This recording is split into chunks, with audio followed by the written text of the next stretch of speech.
त्यामध्ये multi specialist असेल, चांगल्या पद्धतीचा या जनतेची सेवा करण्यासाठी हॉस्पिटल यावा ही मागणी आमची साहेबांकडे राहीलच आणि ते साहेब करतीलच, कारण देशामध्ये मोदींचं सरकार येणार आहे. आज समोरचे उमेदवार जे आहेत ते उमेदवार सांगतात की मोदीजी खराब आहेत, फडणवीस साहेबांनी गद्दारी केली, भारतीय जनता पार्टी गद्दार आहे. परंतु मी यांना विचारतो, तुम्हाला ज्यावेळी मंत्रिपद दिलं त्यावेळी तुम्ही राज्याच्या लोकसभेसाठी जनतेसाठी काय केलं? मित्रत्व कसं असावं, मैत्री कशी असावी ती भारतीय जनता पार्टीच्या कडून शिकले गेले पाहिजे. तत्वे साहेब पण त्याचे साक्षीदार असतील. ज्यावेळी भारतीय जनता पार्टी, राष्ट्रवादी आणि शिवसेनेची सत्तेमध्ये एकत्र येण्याची वेळ होती त्यावेळी त्या काळच्या राष्ट्रवादीने ज्या भारतीय जनता पार्टीने सांगितले की शिवसेना ही आम्हाला सोबत लागेल, ते आमचे पूर्वाश्रमीचे मित्र आहेत, ते आम्हाला हवे. आणि त्यावेळेच्या राष्ट्रवादीने सांगितलं की आम्ही शिवसेनेसोबत युती करू शकत नाही. आणि भारतीय जनता पार्टीने मैत्रीसाठी सत्ता सोडलेली आहे. आणि तुम्ही मोदीजींना गद्दार बोलता, तुम्ही फडणवीसांना गद्दार बोलता. ज्या भारतीय जनता पार्टीने मैत्रीसाठी सत्तेचा त्याग केला त्या भारतीय जनता पार्टीला गद्दार बोलण्याची तुमची लायकी नाही. शब्द जरी चुकीचा असता तरी हा शब्द वापरला गेला पाहिजे.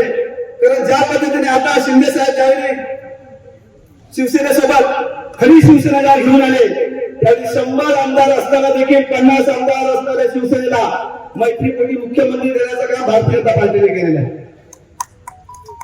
आणि अशा पद्धतीने जर शब्दाला जागणारे पक्ष असेल, मैत्री निभावणारे पक्ष असेल आणि तुम्ही त्यांना गद्दार म्हणता, साहेब मी हा विषय घेणार नव्हतो, परंतु मी मगाशीच बोललो की शब्दाला जागणारे मधुशेठ आहेत.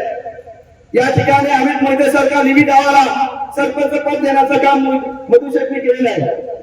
आणि आमच्या इकडे काय झालं, उभादाचे सरपंच आम्हाला काय सांगतात, साहेब ज्या गीते साहेबांसाठी 2 दिवस आतमध्ये होतो लोकसभेला, मनोज शिंदे आहेत लगेच सकाळी सोडवलं मला.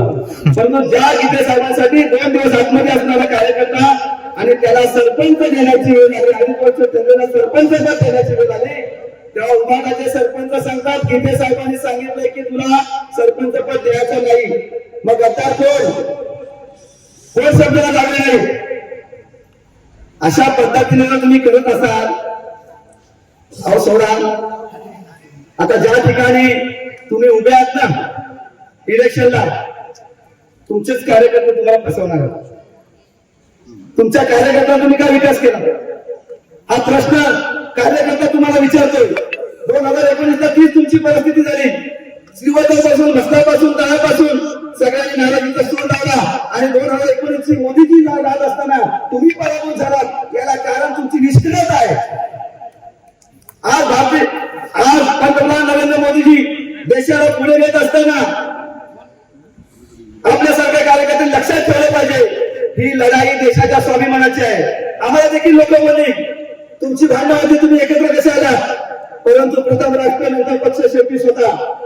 गावामध्ये भांडणं असतील, परंतु जेव्हा गावाच्या अस्मितेचा विषय येतो तेव्हा गावातील भांडणं बाजूला ठेवून आपण एकत्र येऊन गावासाठी एकत्र येतो. त्याच पद्धतीने आज देशासाठी, देशाला विकसित भारत करण्यासाठी, देशाला बळशाली करण्यासाठी आमचे असणारे हे वेदना असतील, परंतु देशासाठी आम्ही तत्वे साहेबांना विजयी करण्यासाठी 2 पाऊल पुढे राहून काम करणार आहोत.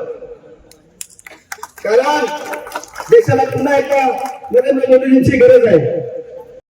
देधडक बेधडक वृत्त देणाऱ्या आपल्या शिवसत्ता टाइम्स न्यूज चॅनलला लाल बटन दाबून सबस्क्राईब करा आणि बेल आयकॉनला क्लिक करायला विसरू नका.